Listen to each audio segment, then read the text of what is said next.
तो विद्यार्थियों आज हम इस पार्ट में क्या करने वाले हैं। इस पार्ट में आज हम वैद्युत द्विध्रुव के कारण निरक्षीय स्थिति या अनुप्रस्थ स्थिति में विद्युत क्षेत्र की तीव्रता का क्या निकालेंगे, व्यंजक निकालेंगे। ठीक है ना। हमने पिछले पार्ट में क्या ज्ञात किया था, अक्षीय स्थिति के कारण विद्युत क्षेत्र की तीव्रता का व्यंजक निकाला था। ठीक है ना। इसमें हम निरक्षीय स्थिति के कारण विद्युत क्षेत्र की तीव्रता का क्या निकालेंगे, व्यंजक ज्ञात करेंगे। ठीक है। तो सबसे पहले निकालने के लिए आपको ये चित्र आपको ध्यान में होना चाहिए, क्योंकि इस चित्र को ध्यान में रखते हुए हम सारी प्रोसेस आगे की क्या करेंगे। ठीक है ना। तो इस चित्र में सेम सेम वैसे ही है, बस चित्र में थोड़ा सा डिफरेंस है। तो देखिए यहाँ पे इस चित्र में क्या लिखा गया है, ए बी एक वैद्युत द्विध्रुव लिखा गया है। आपका क्या है, ऊपर चित्र में ए बी एक वैद्युत द्विध्रुव है जो प्लस क्यू तथा माइनस क्यू आवेशों से मिलकर बना है, तथा जिनके बीच की अल्प दूरी क्या है आपके पास 2a है। अल्प दूरी मतलब न्यूनतम दूरी है, बहुत ही कम दूरी होती है। ठीक है ना। तो इन दोनों के बीच की अल्प दूरी कितना है आपके पास, 2a है। ठीक है ना। तो बिंदु ए पर स्थित प्लस क्यू आवेश के कारण बिंदु बी पर विद्युत क्षेत्र की तीव्रता हम निकालेंगे। फिर हम निकालेंगे बिंदु बी पर स्थित माइनस क्यू आवेश के कारण बिंदु बी पर विद्युत क्षेत्र की तीव्रता निकालेंगे। फिर इसके बाद हम आगे की प्रोसेस को करेंगे। जो चीज हमने बोला उस चीज को हम क्या कर देते हैं, पहले एक बार लिख देते हैं। ठीक है। देखिए इसमें क्या हुआ है आपके पास, ऊपरी चित्र में देखिए क्या हुआ, ए बी एक वैद्युत द्विध्रुव है। उपरयुक्त तो चित्र को आपको ध्यान रखना बहुत जरूरी है। ठीक है ना। उपरयुक्त चित्र में आपके पास ए बी क्या है, ए बी एक वैद्युत द्विध्रुव है। ए बी क्या है, एक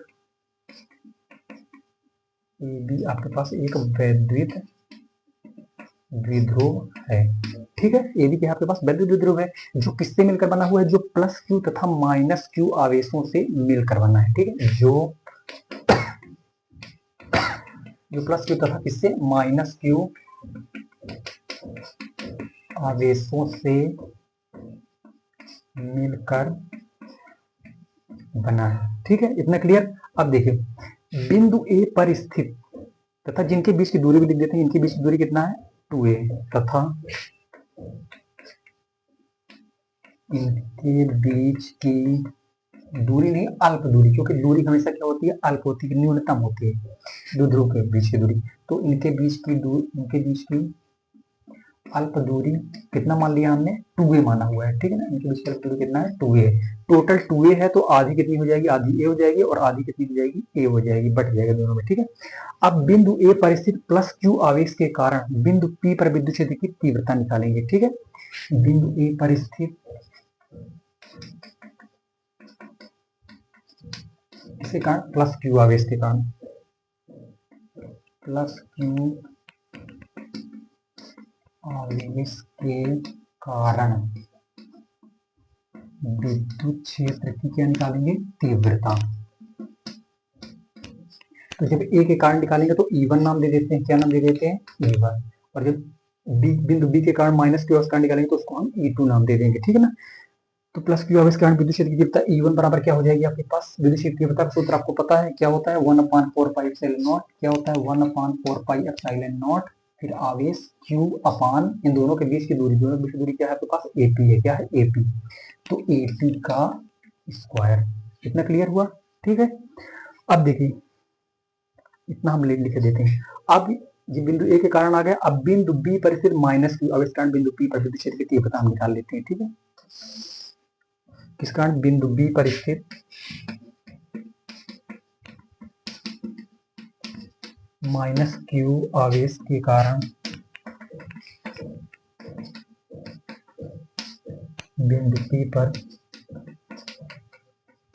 क्या निकाल देते हैं, बिंदु पी पर विद्युत क्षेत्र की तीव्रता।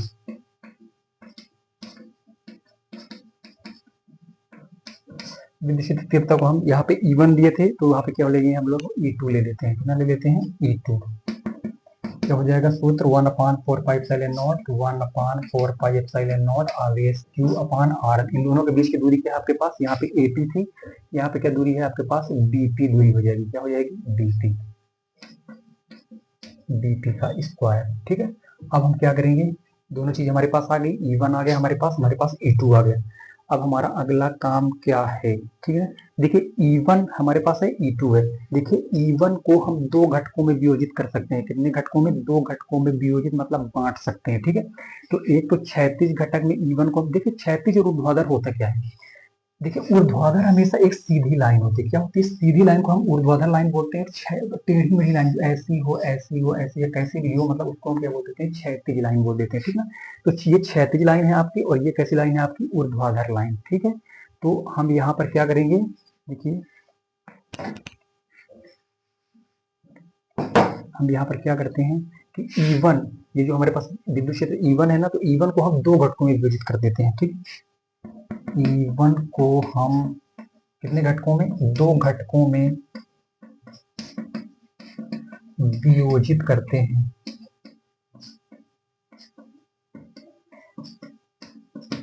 कौन कौन से, पहला लिख लेते हैं।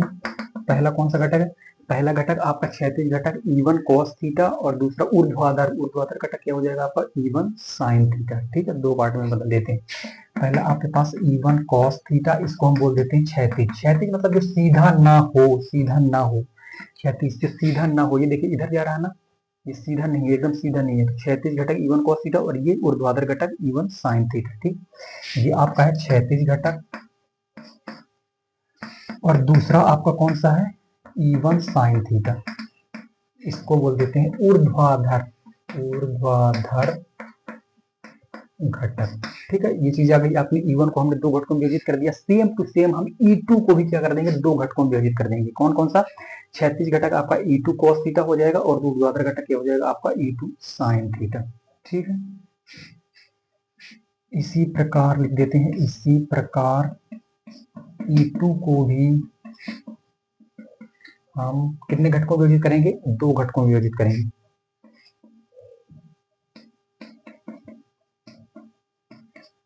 दो घटकों में क्या कर देंगे, वियोजित।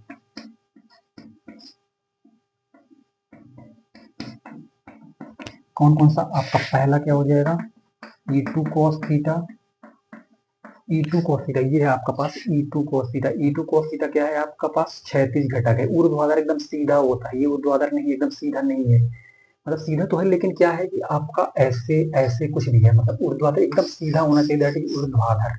ठीक है, तो ऊर्ध्वाधर नहीं है तो क्या हो जाएगा, ये क्षैतिज हो जाएगा। E2 cos थीटा आपका कैसा है, क्षैतिज घटक।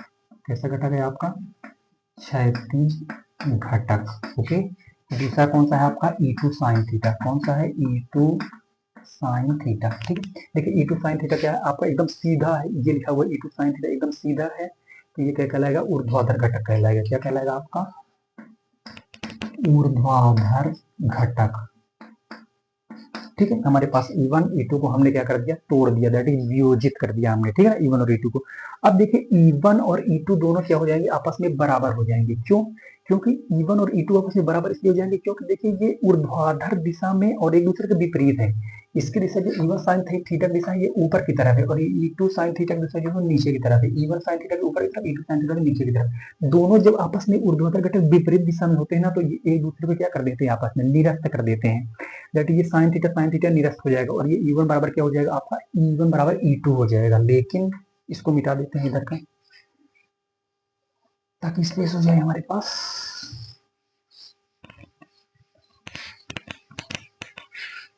आगे इसका प्रोसेस करते हैं। लेकिन क्या हो जाएगा आपके पास, लेकिन E1 बराबर क्या हो जाएगा, E2। इसका रीजन हम लिख सकते हैं, क्योंकि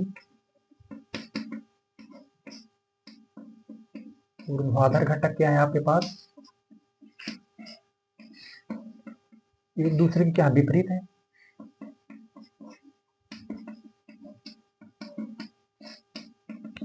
अतः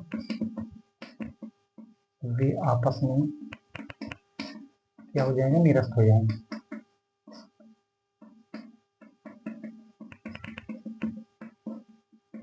ठीक है, इसलिए क्या हो जाएगा, E1 बराबर E2 हो जाएगा आपके पास। ठीक है, तो E1 बराबर आपके पास क्या आ गया, E2। ठीक, E1 का मान है आपके पास, E2 का भी मान है आपके पास, दोनों क्या हो गए, आपस में बराबर हो गए। ठीक, अब देखिए हमारे पास E1 बराबर E2 तो आ गया। अब हमको निकालना है यहाँ पे, एक मिटा दिए, यहाँ पे BP था और E1 हमारे पास कुछ मान आया था। E1 का मान हमारे पास क्या आया था, हम यहाँ पे लिख लेते हैं। E1 का मान हमारे पास आया था 1 अपान, मिटा दिया हमने, 4 pi epsilon not Q upon AP का स्क्वायर। ये हमारे पास E1 का मान आया था। ठीक है, ये दोनों चीजें आपस में क्या हो गई, बराबर हो गई। अब आगे हम क्या करते हैं, हम दोनों को देखिए, ये क्या है आपका, ये परिणामी विद्युत क्षेत्र की तीव्रता है। क्या है, ये आपकी परिणामी विद्युत क्षेत्र की तीव्रता, और परिणामी विद्युत क्षेत्र की तीव्रता आपस में क्या हो जाती है, हमेशा जुड़ जाती है। जो इधर जो एक ही दिशा के जो क्षैतिज घटक होते हैं ना, वो आपस में क्या हो जाते हैं, आपस में जुड़ जाते हैं, ठीक है। तो परिणामी विक्षेपित तीव्रता जब हम निकालेंगे ई वेक्टर बराबर, तो ये दोनों आपस में क्या हो जाएंगे, जुड़ जाएंगे, ठीक है। तो अब हम निकालेंगे बिंदु पी पर, निकालेंगे बिंदु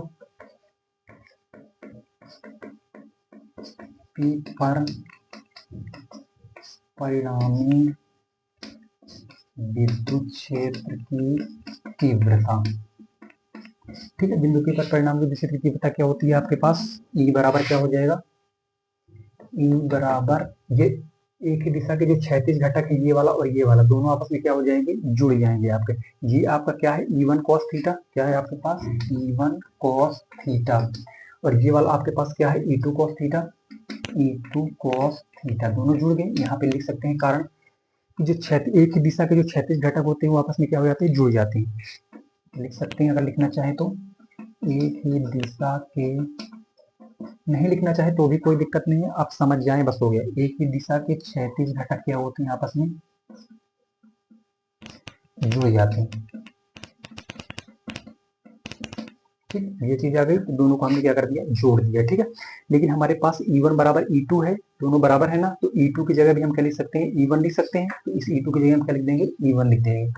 तो E बराबर क्या हो जाएगा आपके पास, E1 cos थीटा प्लस ये E2 की जगह हम क्या लिख देंगे, E1 लिख देंगे, E1 cos थीटा। इसका रीजन लिख देंगे क्योंकि हमने सिद्ध कर चुका, निकाल चुका है, E1 बराबर क्या होता है आपके पास, E2। देखिए E1 cos थीटा, ये E1 cos थीटा जुड़ेगा तो कितना हो जाएगा, 2E1 cos थीटा, ठीक है। E1 का मान हमारे पास है, E1 का मान हमने ये निकाला था, E1 का हम क्या कर देंगे, यहाँ पे मान रख देंगे, ठीक है। इसको मिटाते हैं ताकि हमारे पास जगह बन जाए।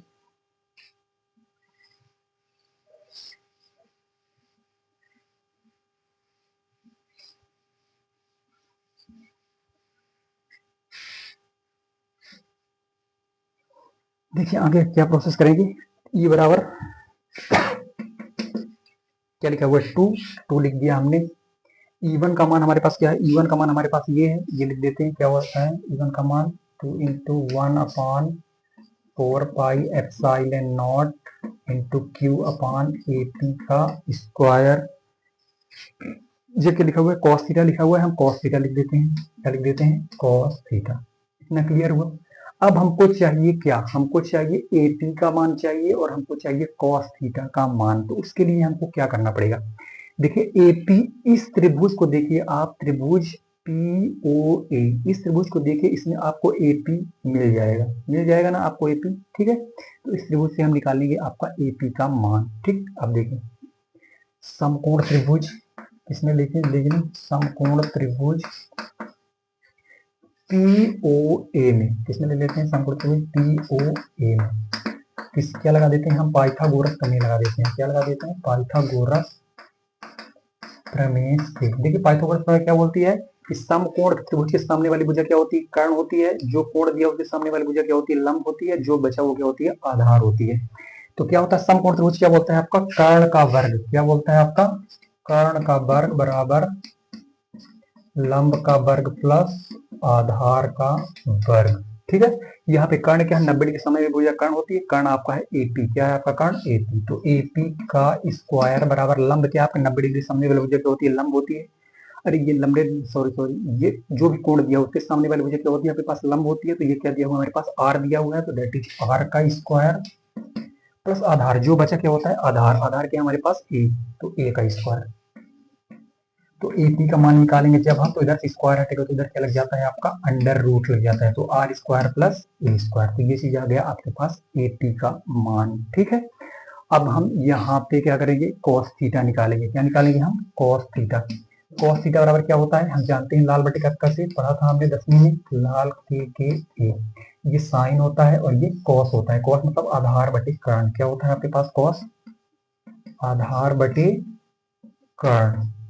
अब देखिए यहाँ पे आधार क्या है, आधार इसके सामने वाली भुजा 90 डिग्री सामने भुजा कर्ण होती है, तो कर्ण तो आपके पास AP हो गया, जो भी कोण दिया उसके सामने वाली भुजा लंब होती है, तो लंब तो आपके पास R हुआ, जो बचा वो क्या है, आधार। यहाँ पे क्या है, आधार A, तो A अपान आपके पास कर्ण क्या है, 90 डिग्री सामने वाली भुजा क्या होती है, कर्ण AP। AP का मान हमने क्या निकाला है, अंडर रूट, बोलिए R square plus A square, clear, ये चीज आ गया हमारे पास। सभी मान जो मान आए हमने यहाँ पे क्या कर देना है, रख देना सभी मानों को।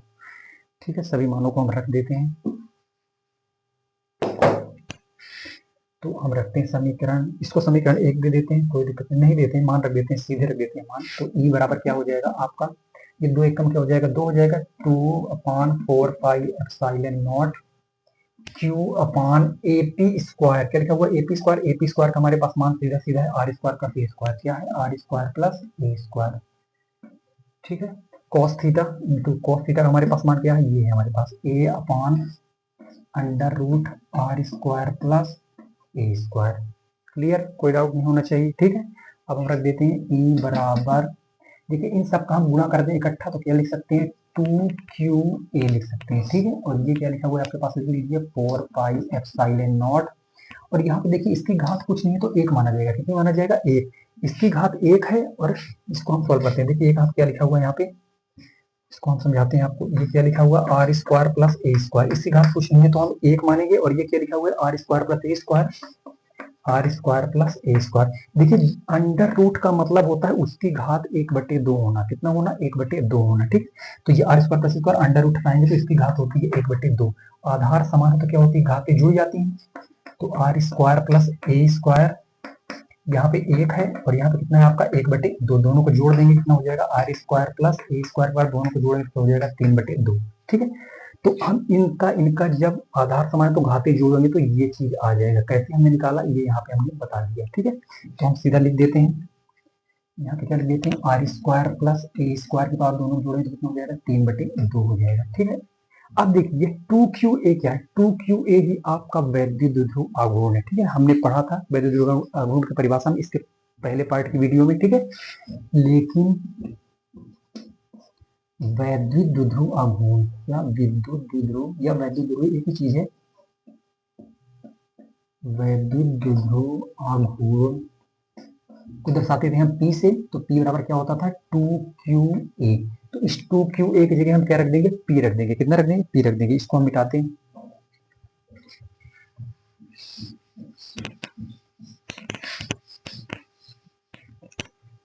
ठीक है, इसको हम आगे सॉल्व करते हैं। देखिए वैद्युत द्विध्रुव इस 2qa की जगह हम क्या रख देंगे, P रख देंगे। ठीक है, तो E बराबर क्या हो जाएगा आपके पास, P अपान, बोलिए 4, 1 अपान से अलग कर देते हैं। देखिए 1/4 पाई एप्सिलॉन नॉट को हम अलग कर देते हैं, 1/4 पाई एप्सिलॉन नॉट को अलग कर देते हैं। ऊपर हमारे पास क्या बचा, 2qa। 2qa बराबर कितना है हमारे पास, P है, तो इस 2qa की जगह हम क्या कर देते हैं, P लिख देते हैं। P अपान अंडर नीचे क्या लिखा हुआ है, are square plus A square की पावर कितना है, 3/2। ठीक है, इसको हम दे देते हैं समीकरण नंबर 1। ठीक है, अब देखिए यदि वैद्युत द्विध्रुव का आकार छोटा हो, यदि द्विध्रुव का आकार क्या हो, छोटा। यदि द्विध्रुव आकार छोटा हो तो ए का मान आर से बहुत ही छोटा हो जाता है। ठीक है, तो ए का मान क्या हो जाता है, a is less than equal to r. A का मान बहुत ही छोटा होता है। और इतना छोटा हो जाता है, लेस मतलब बहुत छोटा, इतना छोटा हो जाता है कि ए को हम नगण्य मान लेते हैं, मतलब ए का हम खत्म कर देते हैं यहाँ से। ठीक है, तो ई बराबर क्या हो जाएगा आपके पास, 1/4 पाई एप्सिलॉन नॉट, ये ऊपर लिखा हुआ है आपके पास पी। ए का मान बहुत छोटा, मतलब ए को हम गायब कर देंगे, खत्म कर देंगे, तो यहाँ पे आर स्क्वायर बचेगा, यहाँ पे क्या बचेगा, 3/2। ठीक, ये 2 से 2 निपट जाएगा आपका, तो ई बराबर क्या हो जाएगा, 1/4 पाई एप्सिलॉन नॉट पी अपान, यहाँ पे क्या बचेगा, आर क्यूब। इसको हम दे देते हैं समीकरण नंबर 2। हमारे पास ये समीकरण नंबर 1 है, समीकरण नंबर 2 है। यही क्या है आपका, यही समीकरण 1 और 2 वैद्युत द्विध्रुव कारण निरक्षीय में विद्युत क्षेत्र की तीव्रता का व्यंजक है। ठीक है, तो हम लिख देते हैं इसके आगे समीकरण 1 तथा 2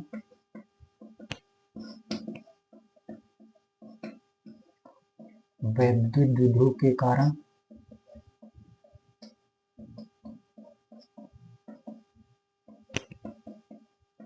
निरक्षीय स्थिति में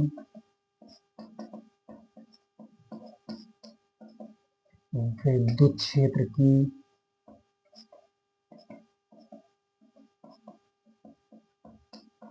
तीव्रता का व्यंजक है। ठीक है विद्यार्थियों, उम्मीद है आपको समझ में आया होगा ये सारी चीजें, क्योंकि एक एक स्टेप को बहुत तरीके से समझाया गया है। अगर नहीं समझ में आया तो एक बार फिर से वीडियो को पीछे करके आप देख सकते हैं, आ जाएगा समझ में। ठीक, धन्यवाद।